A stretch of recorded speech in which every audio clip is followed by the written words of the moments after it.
কবি দেবলীনা চ্যাটার্জি অবাধ্য মেয়েবেলা। মেয়েদের অত জেদ ভালো নয়, কিসের দেবা কত?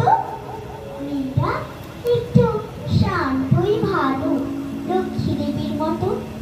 সব খাওয়া শেষ, কদিন পরেই বাড়ি যাবি, তখন এত নাক শীতকালি কি দিয়ে ভাত খাবি? পা ছড়িয়ে খাটিয়ে বসে দূর গায়ে বিয়ে হবে। মা তুই শ্যামলা দিন পান্তে পাওয়া যাবে, মুখের উপর তর্ক করিস, এত ডাকা পোকা কেন? মেয়ে তো নয়, একেবারে ধনে লঙ্কাতে যায়। এইসব কথা আমরা মেয়েরা প্রায় সকলেই থাকি শুনে, কেউ কম শুনি, কেউ বা বেশি, কেউ কয়েকটা হাতে করি। এইসব শুনেই কত মেয়েদের ছোট হয় ছোটবেলা। বেলা বলে কিছুই থাকে না, সবটা পুতুল খেলা। কেন গো সমাজ, কিসের জন্যে তো চোখে রাখো? নারীরও সরল ছেলেবেলা থাকে, সেসব হিসেব রাখো।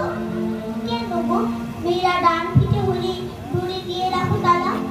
তোমরা জানো না দেবী নারায়ণী লক্ষ্মী চঞ্চলা? তোমরাই বলো মা কালিকা নাকি আমাশে পড়ে তৃপ্তা। আমি কেন তবে সব খাওয়া শিখি, ডাল ভাত থেকে শুক্তা? কেন পারবো না তর্ক করতে? যদি সত্যি সঠিক জানি, তর্কশাস্ত্রে দেবী সরস্বতী স্বয়ং বিজয়িনী। ডাকাবুকো যদি না হতো দুর্গা, অসুর নিধন হতো, সাধারণ মেয়ে সাহসী হলেই লঙ্কার মতো। অনেক হয়েছে, ছাড়ো হে সমাজ, এক চোখামিটা ছাড়ো। শিশুদের মাঝে লিঙ্গ না ধরে তাদের শিশুই বিচার করো।